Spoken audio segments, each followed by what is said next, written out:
The best, Cervantes.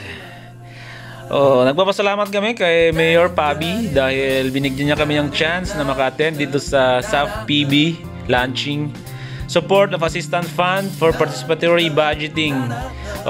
Isa lang tayo sa dalawa na napili dito sa Ilocos Sur, kasama natin si Municipality ng Suyo. So nabigyan na tayo ng chance na makipag-selfie kay DILG Secretary Attorney Benhur Abalos. Yan po, yung nasa gitna, si DILG Secretary. So thank you DILG family, SEC, thank you at sa napakabait na secretary na nakipag-selfie sa amin. At ganun din kay DBM Secretary Amina Pangandaman, ang bait din, very approachable at ang ganda, charming. Yeah. Wow, thank you Ma'am Secretary Amina. So, very approachable siya.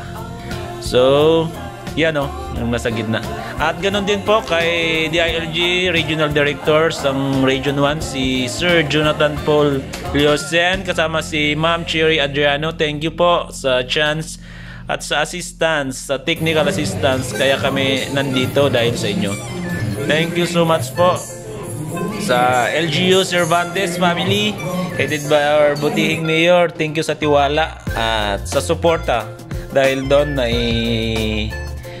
nakapunta kami dito sa Cebu. Thank you po sa lahat ng bumubuo ng LGU Cervantes. Thank you so much sa suporta nyo. Sa municipal officials natin, thank you so much. At yan po. Nagperma-perma tayo dyan sa So, meron tayong perma. Yan. Tapos, yan meron din tayong ibang picture sa labas. So, yan. Yan. Support and assistance fund to participatory budgeting SAF PB program. Yan Yan. Tapos, yan, picture sa loob.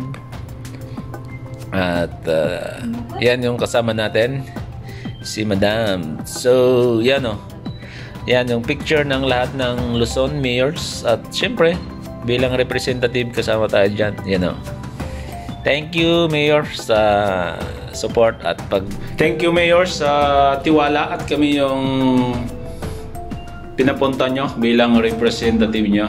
Thank you so much sa LGU family, the best, Cervantes.